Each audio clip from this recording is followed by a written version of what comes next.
The whole point is we're back to like hot, pretty, blue-eyed, blonde-haired woman doing ads again for national organizations. The Fruit of the Loom logo. What is it? Fucking cornucopia. Apparently, no, it's not. Wait, what?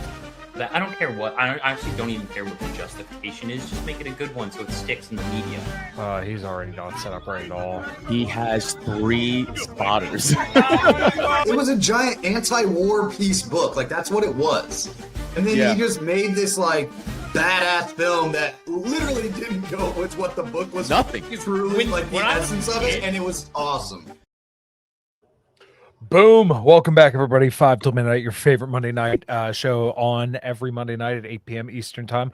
Hopefully everybody's doing well. Tonight we're going to be talking about Nick Fuentes and Piers Morgan and a little bit of Tim Pool action as well. And yeah, lots of good stuff. And I guess we should start off first things first. Did everybody here finish the interview? No. I did. Okay, you did? I was watching all working out. at work, dude. Yeah. So I don't know what it was. I normally don't wear headphones or anything like that at work, but something about today, I'm like, I just got to get like real into it. So I put my little headphones in, not these ones because these are way too nice to be wearing at work. And Typo saw me before the show, changing up my shells from my Kill Switch Engage shells to my Solosis shells. Anyways, he did a 2-hour interview live with Piers Morgan, and I don't want to say Nick just mogged Piers Morgan, but he kind of ran circles around him. And truly, it was one of the funniest interviews that wasn't meant to be funny that I think I might have ever seen in my entire life. Like, there were so many little tidbits just in there. I was never really that big of a Fuentes fan, but after watching this, I admire the dude a lot more just because it was so funny. Yeah, but okay, yeah, I'm not wearing Black Rifle Coffee today, but instead I'm wearing a former budget guitar brand shirt. So yeah. Everybody, write "fuck you, Sam" in the chat. So if he watches back, he sees that. Yeah, Sam's not here. He's in Texas doing whatever the fuck he's doing in Texas. Well, you know what they say. Luke has AIDS. Yeah, they say only steers and queers come from Texas, and we know Sam is definitely not a steer.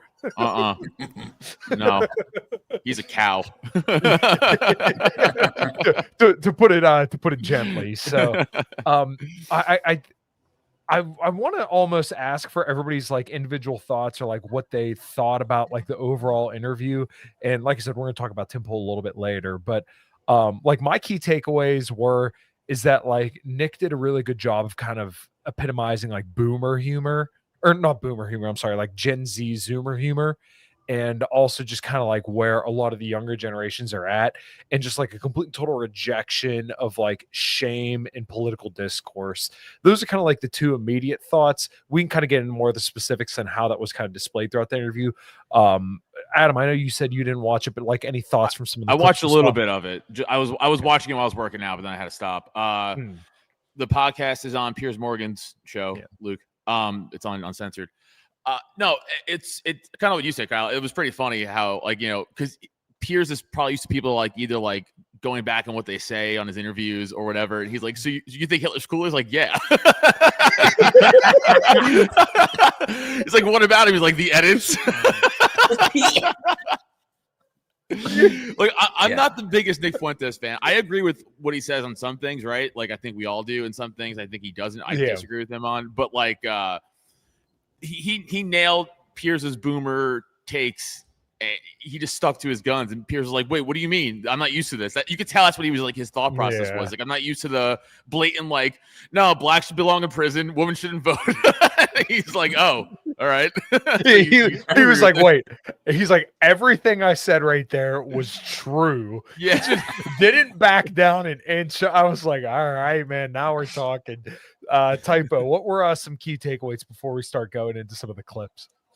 Yeah, I mean, essentially the same thing. It's just like that on, like, I don't know if it's just like online. I think it might be like this stuff like gets curated online, and like that stuff is just funny to younger generation. Like, we find this stuff hilarious. We don't really care about like people trying to hold stuff again, like, oh, like you should feel bad for people. Like, we've been feeling bad for people our whole lives, and it's got us nowhere. And like, I think he made the point in the show, like a more serious point that like, we've been dealing with this stuff. Like it makes people feel like we can't have pride in ourselves anymore. Like you can't be proud of who you are and your ancestry. And it's like, yeah, man. And then like, you just take the whole thing and turn it into a joke. But one of my favorite part was when I think Piers felt like really good when he got like Fuentes to say like, oh, the number is 6 million. And Fuentes like, oh no, it's 7 million or 8 million or 100 times that. But like Piers was taking it so seriously at that point, and he was like, we keep discovering new things all the time. They always come up with a new survivor who's somehow 90,000 years old. You're like, what were you not born yet? When it was like, it's crazy. What was it, like 2 weeks ago? We were kind of going through some of the stuff, and they said, look at the survivor. He went through 6 camps. I'm like, all right, man, I'm a little sketchy on that, maybe. And then they all of a sudden, literally like 2 days later, like, this guy survived 12 camps. I'm like, all right. How many were there, by the way? What is the fucking number? I don't know. We got to be careful. We do have 2 strikes. But I think one of my favorite lines was Piers looks at him dead seriously. It says, how do you think it's appropriate? You can joke about the Holocaust like that. Oh, yeah. And then he just looks at him and goes, what, too soon? Too soon? That was very funny. But that is like, yes, it's like he's bringing a comedic point to it, but like, look at when Ben Shapiro, remember he was like, the U.S. is liberty. That was like 40 years ago. Who cares? And you're like, Holocaust. Like, what do you mean? Yeah, like if you said like, oh, who cares about the Holocaust? That was 60 years ago. And for the YouTube overlords, we're playing a hypothetical scenario out. If Ben Shapiro held that same logic and said, hey, this whole event was 80 years ago, we've moved past it, and said, hey, the USS Liberty was 60 years ago, why don't you? Then it's like, all right, man, whatever. Fair. But when Piers said like, oh, do you really know people who use this card that, oh, we can always get out of jail free with this? I'm like, ever since October 7th, this is all you've heard. Worst attack since the Holocaust. Can't do that because it's going to be another Holocaust. Like, I probably shouldn't use that word, but you know what I mean. He says that, and then like 5 minutes later, I don't know if you got this far in the show, Adam, but 5 minutes later, he plays a clip of his friend who is Jewish, like talking about his parents who were killed by Stalin, or captured and by Hitler and Stalin, and it's like, dude, he just did it. He just did it. Like you're trying to browbeat him into submission by playing someone that's family has went through it, and it's like that's what we're talking about. You're trying to emotionally abuse someone to like submit to them. Crazy. I got this clip, which is very funny because someone edited this clip. Hold on. We all grow up. He murdered 12 million people. He murdered 12 million people. What is very fucking cool about that? Tell me. The edits.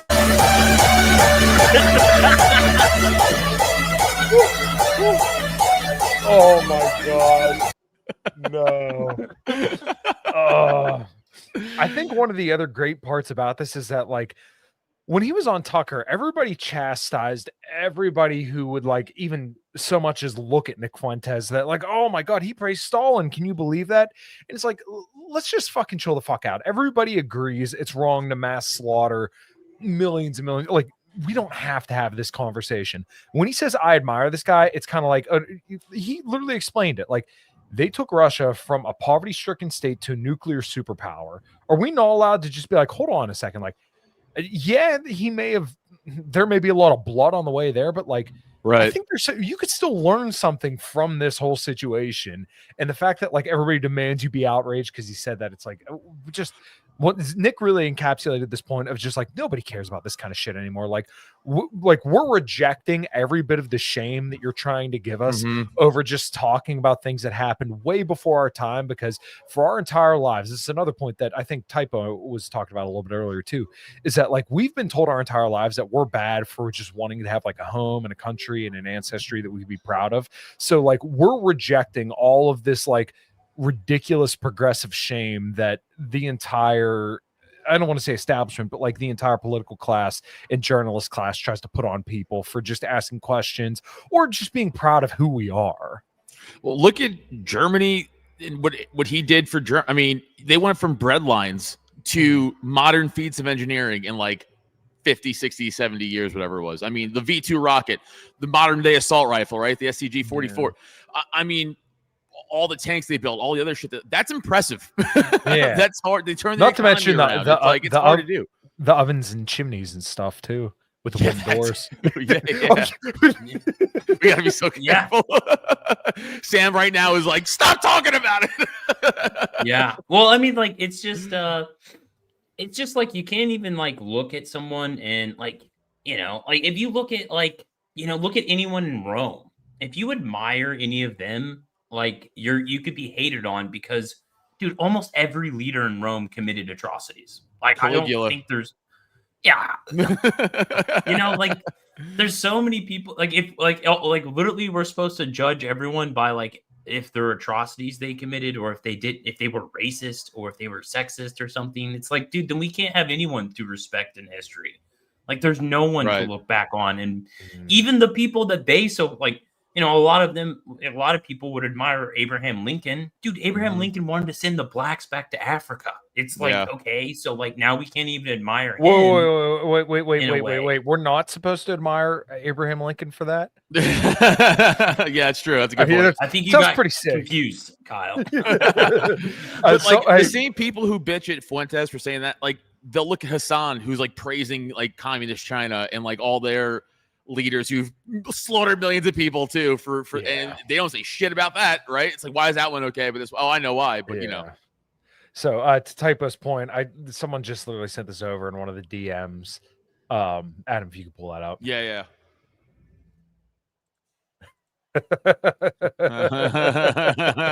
I don't know any right-minded person who believes that Jewish people weaponize the H event for their own personal gain. Piers' Jewish friend 1 minute later. That seriously happened. By the way, this guy doesn't look old enough to survive it. Well, it's about his parents. Yeah, it's about his parents. His parents were one parent. I think he said his dad was killed by Stalin, and then his mom was killed, or his mom and grandmother went into the oven and didn't come back out. Okay. Sure. Yeah. Who knows? But that's just what he claims. So, yeah, some of the clips were just genuinely funny. Like I literally found myself when I think I was doing wheel bearings or something on this Acadia, and there were just a couple moments where just like the spur of the moment, it was so funny. I just started laughing. I burst out laughing to myself. But yes, Jim, I would love that. If there's like a GoFundMe, I would donate to that in a heartbeat just to watch Dave Portnoy and Nick Fuentes. That would be absolutely hysterical. Yeah, and it's like this was like the epitome of like the generational differences. Yes. Like the generations, like they like at least right wing side. I don't know. I really don't follow any like left wing Zoomer types or whatever, but at least for the right wing side, like pretty much all of them just don't care about this stuff. Like you can't hold this over them anymore. Like that's just not gonna work anymore. Like you can't shame people that don't feel shame for this stuff, you know, like they, you know, it's just like, and this is like perfect ammunition for like Fuentes. Cause like he can say something provocative and then when that people get him on a show and then they, like play a clip or something, he's like, what do you mean by that? And then he can like kind of stick to his guns, but also he can elaborate or go in deeper about what he actually believes.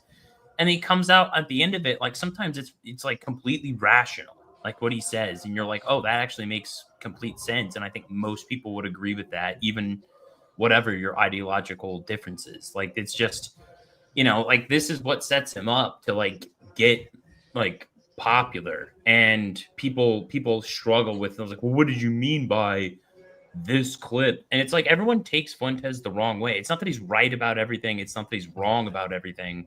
It's that you shouldn't get like your panties in a bunch about anything he says. Like that's just like fueling his energy when you do. Like I don't know. It's almost like an Alex Jones thing, except for Alex Jones does have topics that he won't touch and that he'll say like, oh no, like we got to stop people doing this for example, the topic that Fuentes used to talk about the most, and that's the Israel issue. Alex Jones largely doesn't touch that issue anymore. I mean, he's essentially like a Fox News host. Like him and Sean Hannity are basically like one click away, except for Alex Jones is probably slightly less pro-war than fucking Sean Hannity. So, and that kind of shows you, like you were saying, the generational difference, where Fuentes isn't afraid to touch anything. He's not afraid to say anything, anytime, anywhere. So I think this is just something that like people of our generation and now younger are just like, we grew up on the internet, right? Like we all were in Xbox Live lobbies where people said the most heinous shit about your mom, and you would never talk to them again. But you know, in that moment, they told you they were going to fucking spoon your mom's eyeballs out with a spoon and then drag your nuts and insert your testicle right into her eye or something like that. Like you heard stuff like that on the daily, and we thought it was hilarious. So now when you have people saying like, "Oh, you can't joke about this," it's like, well, why the fuck not? Like, nobody cares anymore. Ray brought up a good point. Did any of them, like Tucker, Morgan, Crowder, ask them about storming the Capitol on January 6th? Actually, Morgan did. He did. Oh, I didn't see that. Nick kind of weaseled out of that, if I'm being honest. And to the people that always call him a Fed, he explained that he did have to testify under oath that he didn't interact with any, with any federal law enforcement.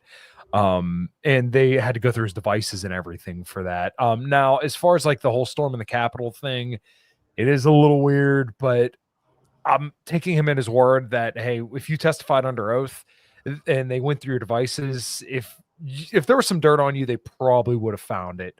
In that whole event. For sure. It just is weird because, like, we talked about this before, but he's on camera yelling in a microphone about it, and people who were there. Just there got arrested and, you know, sentenced to like fucking 15 years. Go in where he was. So the best explanation I saw was actually this, like where he actually was. It was like 500 yards away from the actual Capitol building. The video you're seeing is like a statue that's like pretty far away from. It's like the first part where you walk up and it's a long path to the Capitol.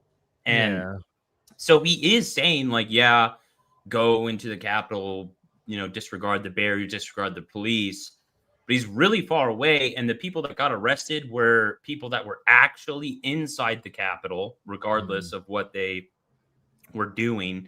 And there was like two other things. One, if you were part of a militia, you got arrested that day, and then something else. I forgot what it was, but I mean, he never actually went toward like to the Capitol building. Right. Like his little crowd was never there. And that's the only, like, you know, I'm not saying anything to that. I'm just saying that like once I saw like where he was, like that makes a little bit more sense. Is that true? I never heard that. I never seen that either. Yeah, typo. There was video evidence of Nixon and Nancy Pelosi's office. I never heard that. I never saw that. If you know of something to look up, we'll play it. But if you got something, I never heard that. Put it in the chat, Jay Forte. Yeah. I know there was someone that kind of looked like him that people accused of being him, but it ended up not being him in the end. So I don't know about the Pelosi's death thing though. I got into it with Owen Schroer once, who I think is kind of like a lolcow, because he got a deferred prosecution agreement back in 2019, which is basically just like an agreement that you take with the courts where you do something so that way you don't get the book thrown at you. Essentially, he disrupted a Senate hearing in 2019. I want to say it was over the Trump impeachment or something like that. And part of his deferred prosecution agreement, and I promise this will all make sense here in a second why I'm even bringing them up. Part of his deferred prosecution agreement was that you won't go near the Capitol and act like an asshole. Essentially, like you can literally look this up. If you look up Owen Schroer DPA, it's like one of the first things that comes up. Him and his lawyer got him like this sweetheart deal where he just had to do community service and not act like an asshole on the cap or near the Capitol for like the next year or so. Okay, well, of course, January 6th comes around, and what does he do? He knowingly agreed to this deferred prosecution agreement, saying that he would not go near the Capitol. And then January 6th happens, and what happens? He goes into the Capitol, and then what does he do? He goes on Twitter and says, "Oh my God, I'm a victim. I'm being politically prosecuted." Now, once again, should you have been prosecuted for that? No, I don't think so. But you and your lawyer both agreed to this, that you wouldn't do it. and then you did it anyways. Yeah, it's kind of on I'm you. sorry, you're not a political prisoner at that point. You're just a fucking retard. And you know they're gonna go after you, especially who you associate with. Like they're gonna right. fuck with you. Exactly. And especially if you already had a sweetheart deal, why would you fuck it up in the first place? So I actually didn't know where Fuentes was when that whole situation had kind of gone down. Now, should he have said going to the Capitol? No. And he, like I said, he kind of weaseled his way out of that in that particular section of the interview.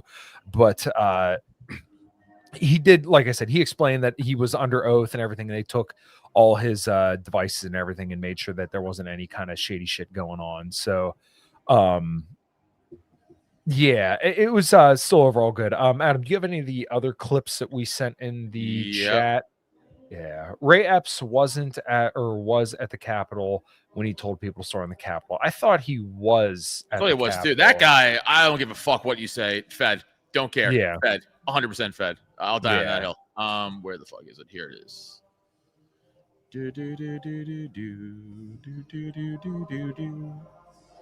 This was just funny. This one. Three sons. I've got 3 sons, and they don't share your views. Slavery and about the Holocaust. They can have decency and compassion and humanity about some of the worst things that have happened in the last 150 years or more. They can do that. That one, like my first listen, I completely missed that, and then someone sent in a different chat, and I was like, oh, I completely missed that. And I don't even think Piers caught that, but it's pretty fucking funny. Yeah, I don't think he did either. That's pretty funny, dude. Yeah, that one definitely went completely under the radar. And Piers did try to do something shady.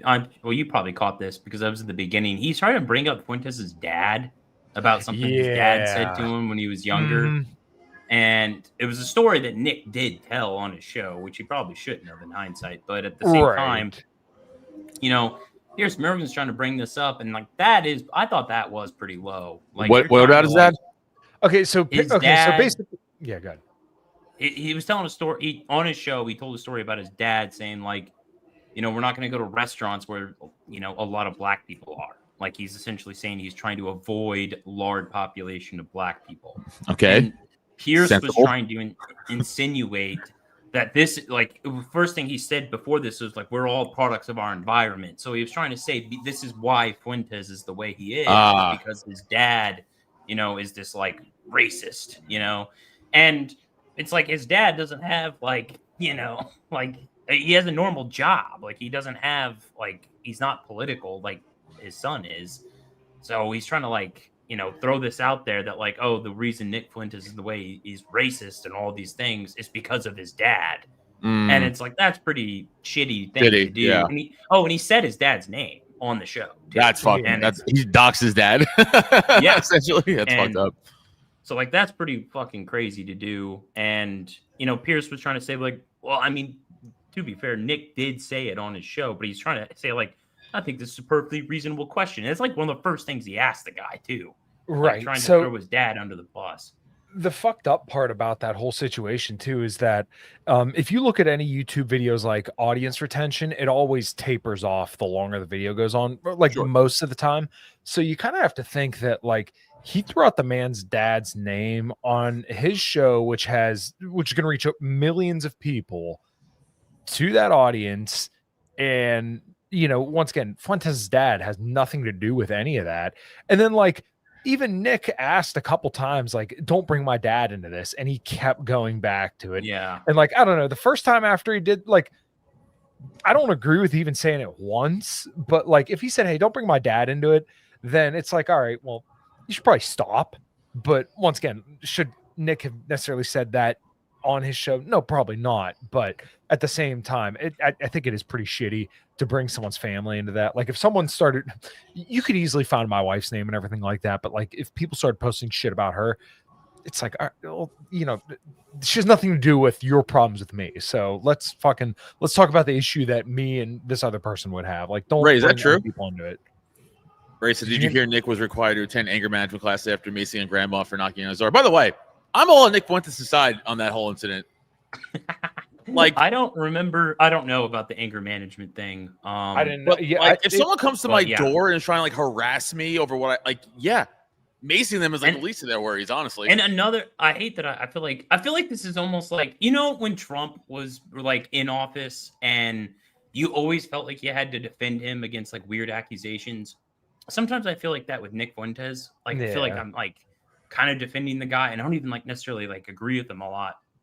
But the thing is like, I'm pretty sure that I could be wrong about this, Ray, but I'm pretty sure this was right after someone tried to gun down Fuentes. Like, someone tried to shoot him at his house, and then this like weird left-wing activist showed up knocking on the door, which is like, I'm not saying his reaction was correct in that situation, but like, I don't blame the guy for being in a heightened state. I don't think it's incorrect.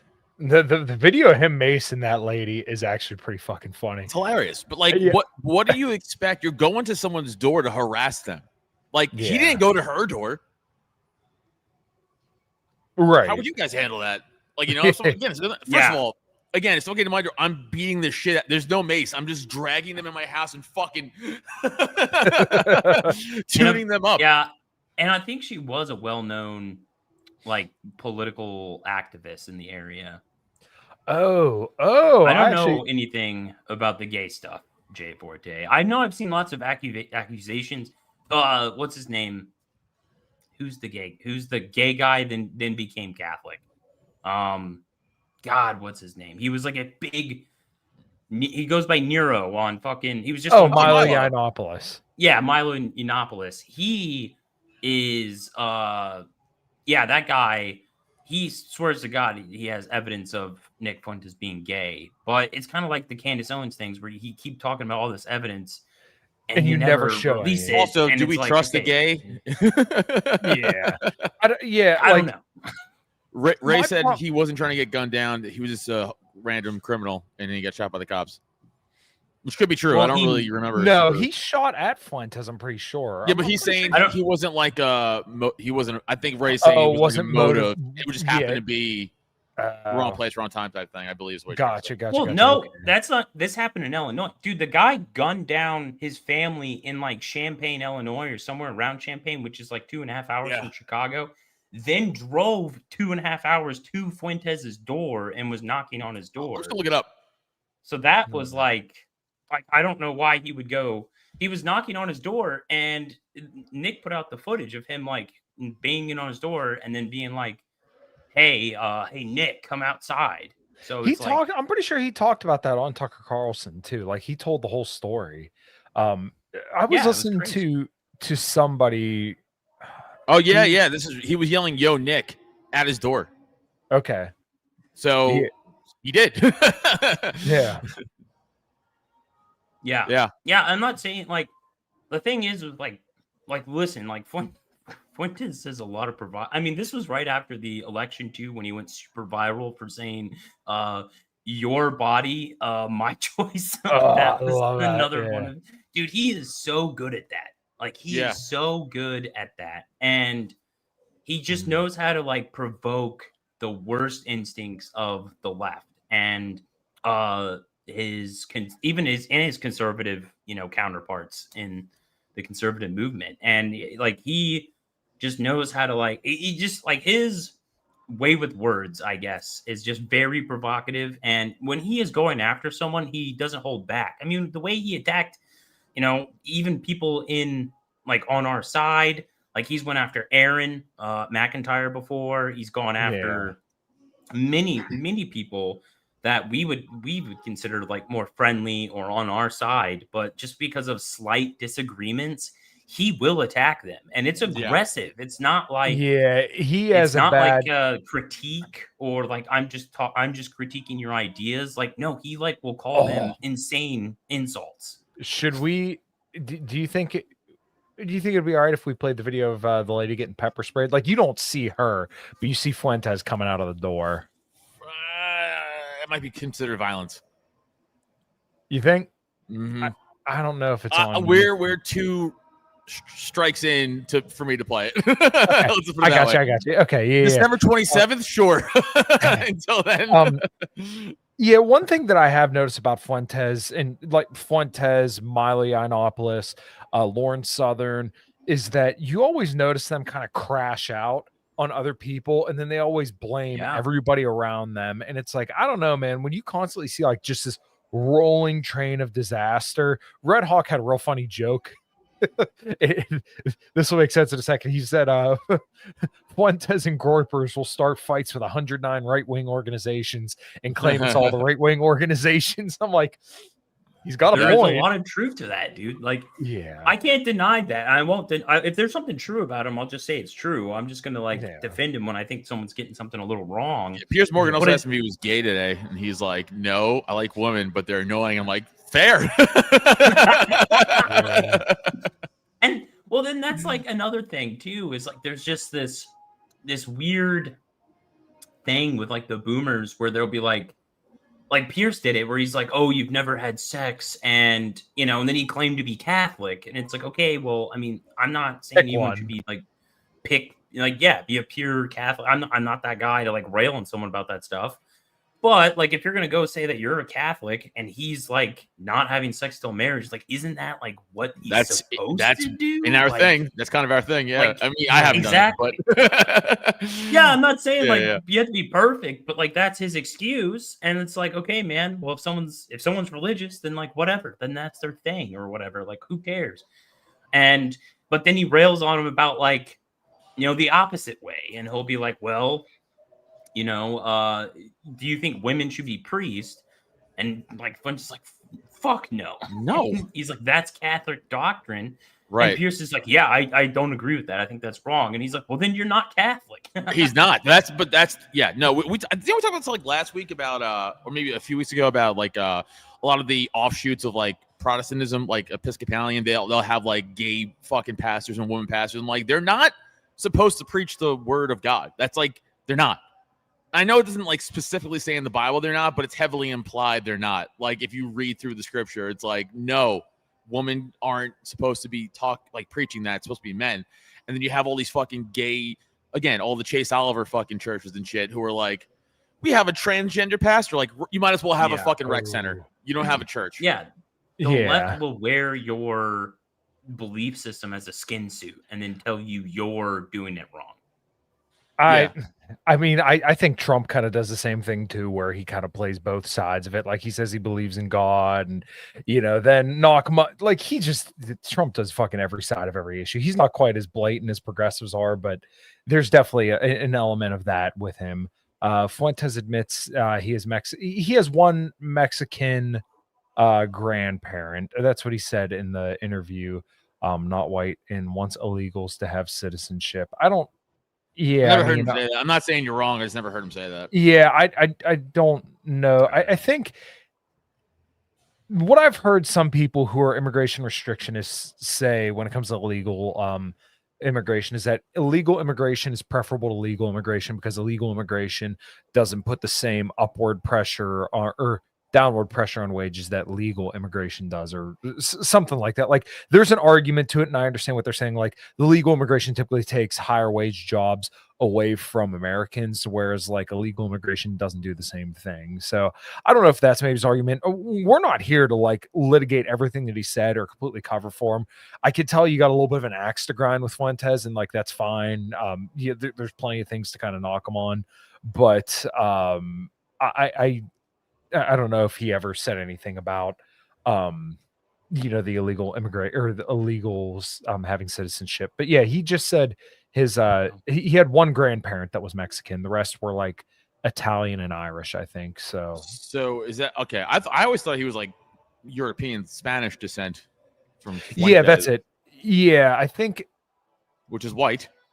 Right. I think that might be it. Yeah, his one grandparent that he got his last name from is Spanish, and then the rest of his parents are like Italian, and I think he said Irish, but I'm not 100% sure that if you watch the interview, he kind of lays all this stuff out. And as far as I can tell, he's always been consistent in how he describes that, like his ancestry. I know the other thing that we wanted to talk about today was the whole Tim Pool getting shot at thing. And I actually found something on Twitter that's kind of interesting. And I understand why people are quick to jump on these kind of stories, but you always got to be careful with everybody who says anything about anything. So apparently this account, the Shadow of Ezra. That looks like Scott Horn if he let himself go. Yeah. A U.S. veteran reached out to a sheriff's office but could not confirm Tim Pool's claims that his residence or business was allegedly shot at. The sheriff's office said they had no knowledge of any shootings and no calls associated with Tim Pool after searching his name. Tim Pool was warned that his show could end soon as he fears for the safety of himself and his family. Please, God, let that happen. But right. Anyways, Steve Bannon back in 2021, I want to say, lied about how many swattings were going on of alleged MAGA people. I looked this up because he said there were like 30 or 40 in like the last month or something like that.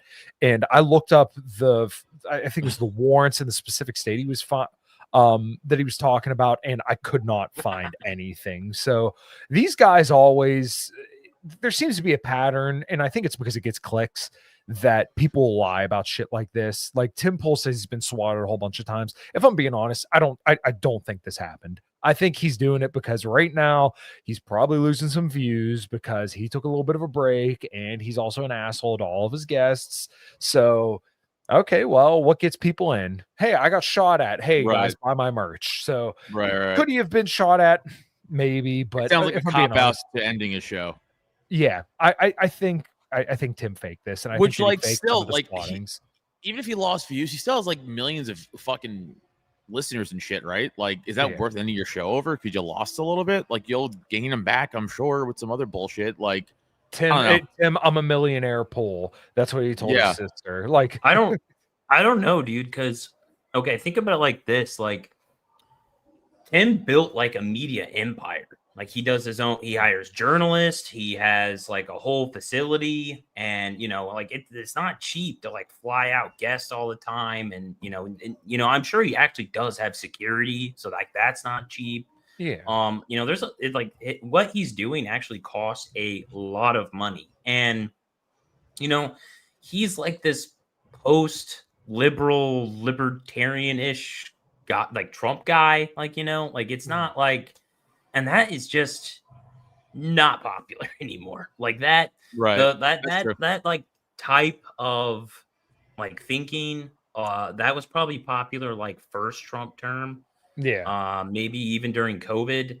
But like it even bit on like libertarians in general, like libertarianism, like that stuff's like not even as popular anymore. Like that is losing ground, and I just don't think. The shows like Daily Wire, which at least come off as like at least nominally conservative and libertarian economics, they're losing. I think like Dave Rubin, he's gonna go. Like these people are just losing views. I mean, The Blaze at least is like somewhat cutting edge. Like they'll get at least more nominally more right wing guys like. Oren McIntyre's on there, and then there's a couple other like actually really good people that are on The Blaze. But the whole podcast network thing, the whole build your own alternative media thing, like you don't even need that anymore. Like maybe there was a time and place for it, but now like one person can be like that good journalist and then just get a following on Twitter, or one person can be like with a $200 mic, a $1,000 laptop, and then speak to millions of people as long as they're telling the truth and have look at Candace Owens' show. It's just like her and two cameras, and she's at her house. It's like exactly. Also, your point type though too. It's like all those people you just mentioned, all of them big on defending a certain group in the Middle East, and people are tired of it, and they're like, "Yo, enough!" Like we're telling you all day, every day on social media, and your comments like. We don't agree with this. We don't agree with this. You're wrong. You're wrong. But then they triple down. Yeah, they call you a bigot. They say that, to quote Tim Pool, you have Israel derangement syndrome. And then, like, I'm sorry, saying I don't care about Israel in 2025 just is not the right answer at this point, because when we have speech laws, we can't. We have to continue funding them. We're now fighting, we fought the war in Iran for them, like all this stuff. I'm sorry, just sitting here saying that like, oh, I don't care about Israel, we shouldn't talk about Israel. This is not a sufficient answer, because clearly this is being such a pain in the ass for everybody involved. Both Biden and now Trump have had to deal with Israel, the war in Gaza, and it's clearly just losing them all favor with their own side, but they still continue to double, triple down on it. And then also the Epstein files, that's causing Trump a lot of political capital. And it's likely because of the whole Israel situation. Yeah, that's what I mean. Like, it's a huge pain in the ass, and we're just supposed to be like, oh, well, can't talk about that because, it just nobody cares about that. I don't know, man. The country that's received the most foreign aid out of any country in the world, and the only country in the world that you're not allowed to criticize in the United States isn't even the United States. It's Israel. I'm sorry if I think we have to talk about this, and we can't talk about American sovereignty while this is still a thing, while we're still sending them money. It'd be like the Joe Jorgensen campaign when they're not talking about the lockdowns, not talking about the mask. Yeah. They're going to the black community and being like, you need no more gun laws, and you need let's get government, no more subsidies, and like the free market and minimum wage laws. And it's just like, dude, those things might be true. That's fine. That might be true. But you have to read the room. Like, what is happening? What is the most important issue?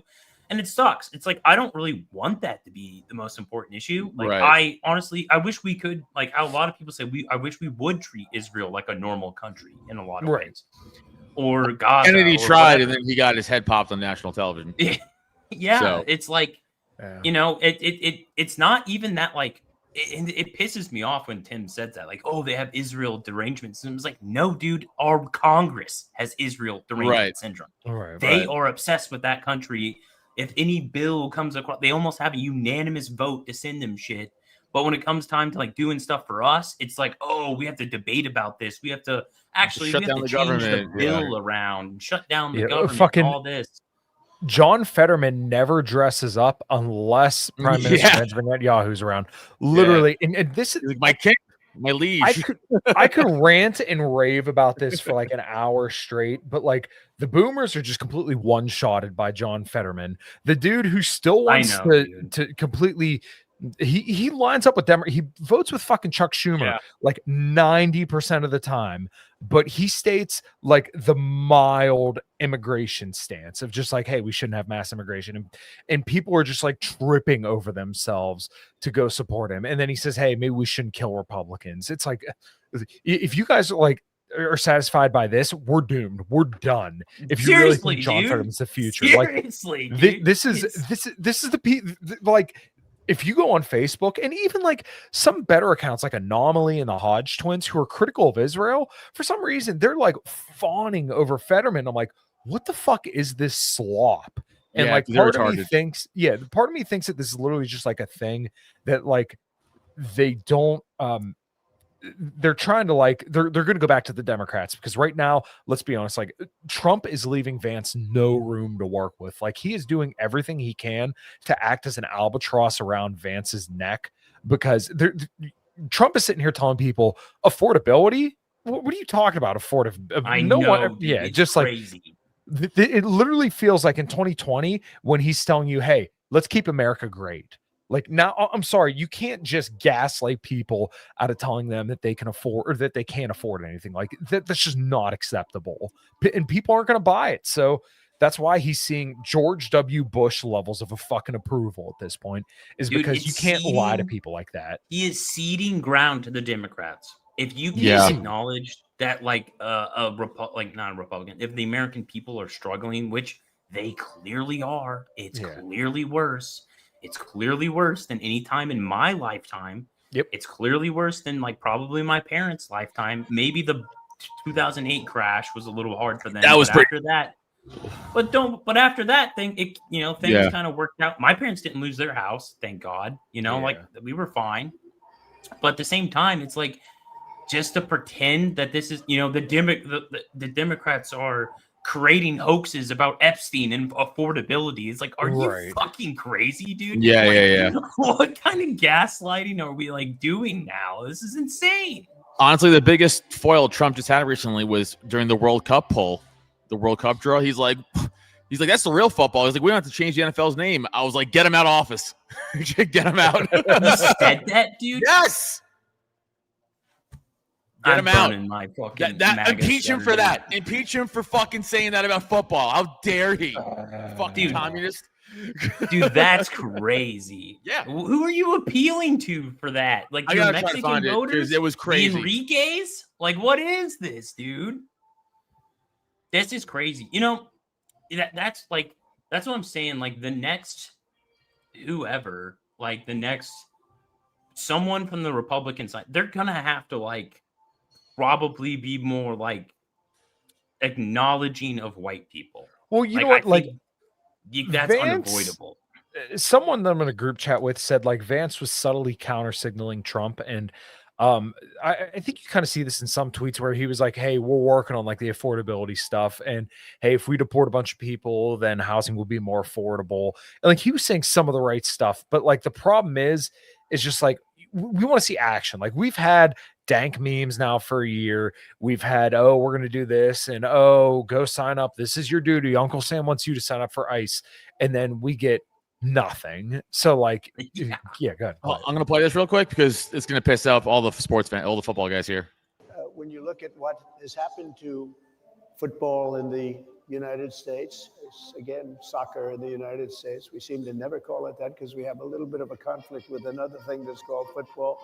But when you think about it, shouldn't it really be called? I mean, this is football. There's no question about it. We have to come up with another name for the NFL stuff. Fuck you! Really doesn't make sense. Fuck you! You think about it. Dude, did some European dude just fucking just cheer that on? Yeah. What are we doing? What are we doing? What are we doing? Fuck! Dude, that's crazy. That's the most un-American thing I've ever heard in my fucking life. I wonder, oh, you know what? You guys fill the air. I have to check something real quick. I'm so mad. When I saw that clip, I was fucking so mad. It is getting really frustrating when you watch like these edits and cool tweets. Do you want to know why Trump said that? No. They call football soccer in Israel. No, I don't think that's why. I want to say it for the bit, but I don't think that's why. I think he was. I know, but it checks out. It completely checks out. In Israel, they call football kadergel in Hebrew, which means leg ball. Yeah. All right. Hold on. We got to address some of these comments.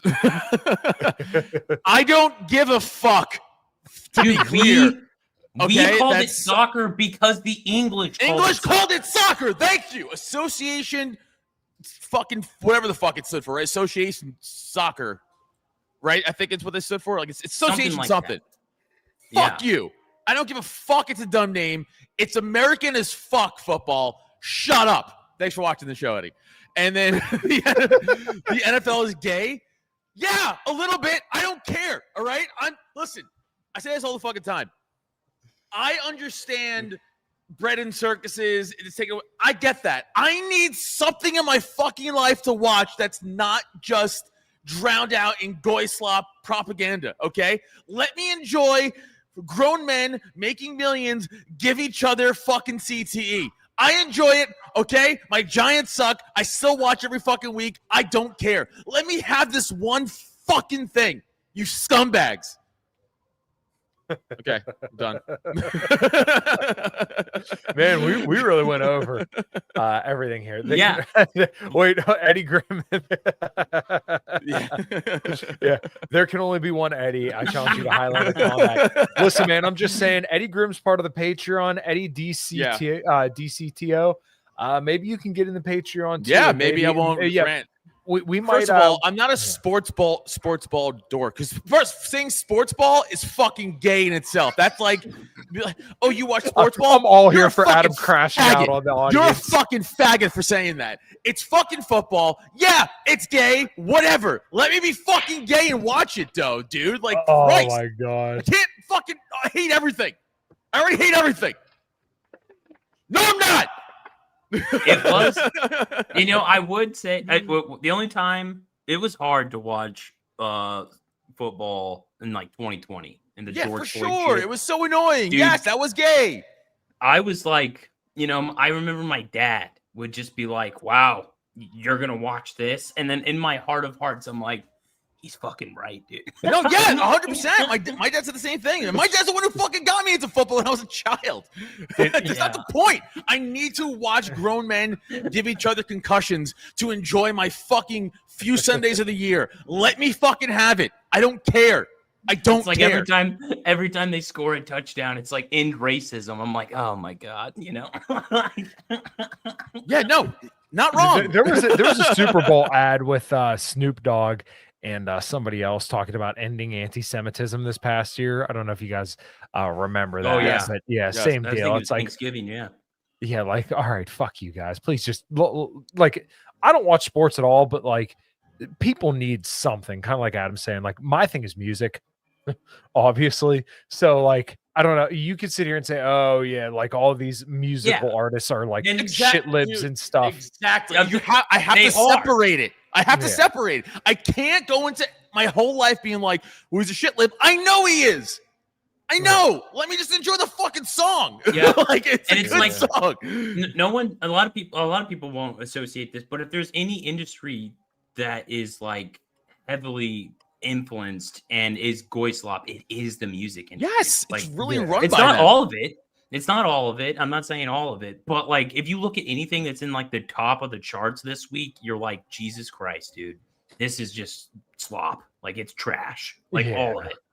Yeah, it kind of made me laugh when I was looking at Metal or Who Mixed Metal, because it was I want to say it might not have been the Black Album, but I know it was Load, Reload, and Saint Anger. It was a Jewish guy that mixed all those albums, and of course, everybody kind of knocks those like the worst Metallica albums, which I actually like all of them. Ruben, right? Yeah, Rick Rubin. Yeah, he's Rick Rubin? Jewish, okay, yeah. right? Yes. Yeah. Well, he produced a lot of good songs. So, like, what the fuck? Yeah, he did. Chop Suey. He did. System of a Down album. Yeah. I love that. Shut up. By the way, no, it's not. That's gay as fuck. Black gay porn is definitely more gay than the NFL. I feel like this R.A. Andrew dude. He's definitely trolling me. That's working. I don't care. he looks like the kind of guy that would leave an angry react if you said something. I think that's his real profile picture, which is even funnier. Yeah. But like, if it is, fuck you. Sick of it. So we covered the Fuentes Piers Morgan interview, Tim Pool potentially faking his own swatting, and then we had Adam crash out on the audience for a little bit. I'd say this is a good show, gentlemen. We got another few minutes left, but I overall I think like the start of this week is pretty awesome. This could be a good week. I'm going down to Florida this weekend, so I'm super excited. And then of course with the whole Piers Morgan and Fuentes interview, it started the week off right. This could be a good week. I will be in LA this weekend filming my Jubilee episode, everybody. Great. Yeah. So I legally, because it's on the NDA, can't talk much about it, but I can say what it is. It's one ex-mafia boss versus 20 law enforcement. That's all I know. I don't even know who's doing it. Even if I did, I couldn't say it. I Adam don't know the guy. is the Italian mob guy. So Oh, they changed the. Oh, I don't know if I can say this. I'll tell you guys off air. Okay. I'll tell you off air. Jordan saw my show yesterday with Nico, who's he's a black dude that lives in Brazil. AIDS. Oh. AIDS and crime. Yeah, Jiu-jitsu. Fucking checks it out. But yeah, so I'll be there. I'll be there and I'll be in LA this weekend. Doing that. I have a quick turnaround. Let us know how LA is, dude. It's I was there 6 years ago? And it was bad. So you know what? Also, their studio is in South LA. I will not be staying there. I'm going to be staying in West Hollywood with the gays. Yeah. You know what's funny? It's actually like the gay neighborhoods are actually really nice neighborhoods. Yeah, that's why I'm staying in West Hollywood. I'm not staying in fucking Southern LA. Get the fuck out of here. I had sent a picture of my wife and I down South Beach, Miami from 6 years ago to Hawk the other day because he lives down in Florida. Yeah. And I was like, man, you know what? 6 years ago, it was beautiful down there. And I don't remember this is before I really got like immigration as much as I am now. But I just was down there. I'm like, man, this is really cool. And then I looked at that picture. I'm like, man, if I went to South Beach today, like you'd be able to walk down the strip and it's super nice. There's restaurants. They probably like half those restaurants are probably closed. They probably don't leave like the front of it open. It's probably all Guatemalans down there. So like, yeah, it wouldn't be any good. So I'll be going to Miami again in about a year. So I don't know. We'll kind of see how it is. My dad's coming with me. Oh, really? Oh, cool. Yeah. because I don't want to go by myself. My wife can't go; she has work, so I'm bringing my dad, and he's never been to the West Coast before. And I was like, I'm gonna tell you right now, you're gonna hate it because it's full of fucking shit libs and minorities, so it's gonna suck. Yeah. But like, it is aesthetically a beautiful state, which is a bummer because they ruined it. Yeah. Like if you go on the Pacific Coast Highway and shit, like it really is really nice, like awesome scenery, right? But then you look around, you just turn 180 degrees, you're like, ew. And you look out to the ocean, you're like, wow. And you turn back, you're like, ew. Yeah, that was my experience. I haven't been there since it was like it had been like 2016 or 17, somewhere around there that I was last in LA. And yeah, same experience. I was like, wow, dude, this beachfront is awesome. Yeah. And then you look like into the city and you're like, what is this? The fuck happened? It looks like a bomb went off behind you. It's like an action movie. It's like it's like the scene in Rogue One where they're sitting on the beach at the end as the fucking lasers coming and like destroying everything, but the ocean's beautiful. That's what LA is like. Yeah, it's exactly what it's like. But yeah, no, I'm not looking forward to the fucking 6-hour plane ride. I'll tell you that much. I'm gonna take Xanax and just go to sleep for 6 hours. What I'm gonna do. Also, it's a 6 a.m. flight. I land at 9:30 Pacific time. Then I leave 6 a.m. Sunday morning and I come back 2:30 p.m. Eastern time. So that's gonna suck dick. So I'm gonna be there for like a day and a half, pretty much. But whatever. That flight out west. I've only flown to Vegas once and back. The 4 or 5 hours in a plane is just rough. So 6 hours in a plane, that is fucking rough. I've been to Vegas Florida, like 7 or 8 times. Vegas fucking well, Vegas too. Vegas is fun because I like to gamble. Okay. I also used to drink, so that was a great time. I would just get shit faced to go play poker for fucking 6 hours. But like that flight's brutal. And then also I've driven to LA and Vegas back and forth. That's a 4-hour drive through the desert, and it's just desert. Okay. There's nothing to see. There's it's a boring fucking drive. Okay. Yeah, I mean, at least here in Pennsylvania, you can see like trees and windy roads. Just desert. So, there's a giant like solar farm out there where it's like super bright. And you're like, when you're driving past it. But that's like it. I think there's like 2 towns in between Vegas and LA. Like 2. That's it. Wow. It's fucking dead zone. Dude. I drove all the way from Illinois, Southern Illinois, where I'm at now, all the way to California, 29 Palms, like basically Palm Springs, California. And we went down all the way to Texas and then took the 10 all the way over. Dude, it was like 16 hours of just nothing. Yeah, nothing. Just desert, dude. Wait, from California to Texas? Yeah, because you go all the way from it's like Eastern California where 29 Palms is, right before the mountain, right before you go down the mountain. So it's just middle Southern California all the way through Arizona, New Mexico, and halfway through Texas. And there's nothing, dude. How far was it for you to go from Illinois to California? It took 25-hour drive. Oh, Jesus Christ. You did it one shot? No, I stopped. We stopped one night. That's not bad though. One night. Yeah, that's a rough drive, dude. Yeah, driving from Pennsylvania to Florida, at least most of the time where I would go is about 14, 15 hours. Like for me, anything over 7-8 hours, I'm flying. I'm not fucking driving. Like that is Ocean City, Maryland is about 7 or 8 hours for me. So like I'll do that, but I drove to Florida last July because that was the time in where all the flights in the world got grounded just that one day. Oh, I was so infuriated. I was so fucking mad. But the only reason I did it is because I had a car and I wanted to have a car when I was stationed out there in that makes California. Sense. Yeah. So I drove all the way out there. Like, I mean, I'll be honest, 7 to 8 hours driving straight is like my breaking mental limit where I gotta be like, I gotta stop and I just can't. Like, I'm getting older. My back hurts. Like everything's fucking falling apart on me. Like it sucks, dude. It fucking sucks. Yeah. I mean, I drank to go. Okay. Well, how long does it take for you guys to get to Florida? I don't know if you drive. Well, I'm closer than Kyle, technically. Yeah. So I'm on the East Coast, on the East Coast of Pennsylvania. I guess it would kind of depend on where we're going because I'm in like the southwestern corner of the state. So for me, it's pretty much just like straight down. Kyle, when we ran out of gas in 2020, I had to drive a U-Haul from Pittsburgh to Nashville. I mean, that's only like 8 hours, I think, from Pittsburgh to Nashville. I've never driven from Pittsburgh to Nashville. I've actually never been to Nashville. I'd really like to go. Yeah, me either, actually. But, yeah. I know we talked about doing it where my band would play down in Nashville, but I don't know. Maybe we'll try that this year. I don't know. Maybe, or well, next year, I should say. But Kyle's band's gonna play in Nashville before they play in the eastern side of his own state.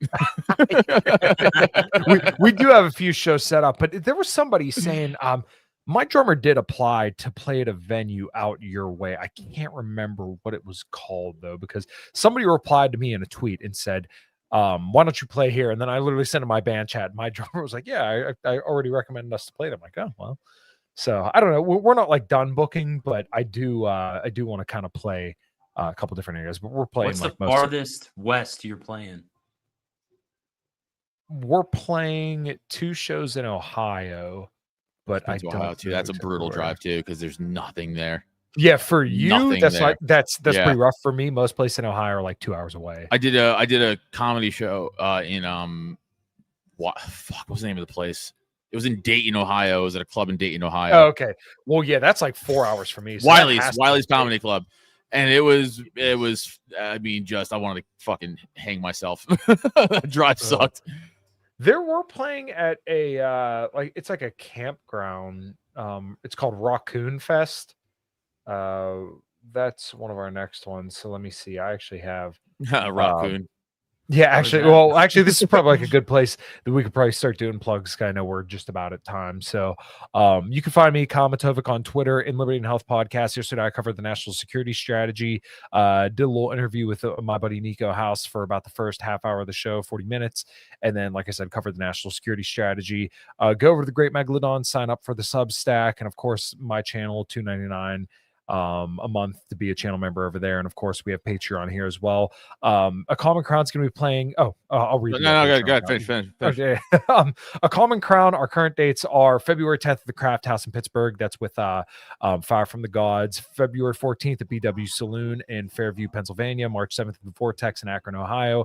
April 18th, the Newark Hub in Newark, Ohio. June 13th, Raccoon Fest in Newark. June 20th at Off the Rails Barbecue in Oakmont, August 28th at the Edgewood Winery in Spring Church, and August 29th at the Deadhead Winery in Monongahela. And that's everything for a Common Crown. And we will have our new song back any day now. That's and it. Yes. So I know that's a lot for me. Anybody keep it real, Luke, for Luke on Twitter, and of course, illegitimate scholar. No one cares about Sam. Yeah, ill_scholar on Twitter. And yeah, Doomsdayers, Patreon supporters, we will be doing a Patreon episode this Wednesday. Jake S, Stash, Daniel M, and Arkist, T-Rex, Eddie Grimm, Jay Forte. I feel like I'm going all over the place with these. Jacob, Corey Greenleaf, Cole Dobner, Ray, Eric F, Jacob Smith, Silly Cat, Chuck D Wagon, BBB, GGG, Metaprime, and Petrol Copia. We just got a couple new Patreon people, so we really appreciate it. I can't believe we have as many Doomsdayers as we do. So thank you guys so much. Last week's Patreon, Luke, Typo, and myself, we played Repo. It's like a comedy horror game, and it was fun as fuck, dude. We were like screaming. Like the whole point of the game is like we're like robots, and we have to like repo these like abandoned haunted houses and like get money, but monsters chase you the whole time, and it goes off your microphone sound. So like if you're talking, they like attract to you. You're typing out like shut up, the monster's coming. Like we're hiding and shit. It was fun as fuck. Go check that out. And yeah, just go follow me at Adam Nutter on all the stuff. Oh, also this too. Yeah, email questions for Patreon Q&A, because we're going to try to do some more Q&A episodes. We just kind of sit there and talk shit and answer questions that you guys send us. And once again, we will answer all questions from our Patreon, so feel free to become a Patreon member, as we try to do content every single week. Oh, thanks, Eddie. So the game episode was great. Cool. Yeah, no, it was fun as fuck. It was really fucking funny. Yeah, it was a lot of fun, and I would have done it all night, honestly, because I lost track of time, and all of a sudden we were done. I was like, damn, that was a lot of fun. But I hope you guys enjoyed it, because I would honestly do that every time if you guys like it. Yeah. Well, we're gonna play another game called Don't Scream Together, and it's like a horror game where it's like you and your friends are like in a forest cabin thing, and you have to like outrun a monster. If you get turned to the monster, then you become the monster. You have to hunt your friends, and like your voice gets turned to like a demonic thing. If you talk to the mic, it's pretty sick. Nice. So we're gonna play that too. At the Real Typo on Twitter, at the Real Typo on Instagram. That's all I got, guys. Cool. Boom. All right. Well, I think that's it. Everybody, thank you so much. We will see you Wednesday.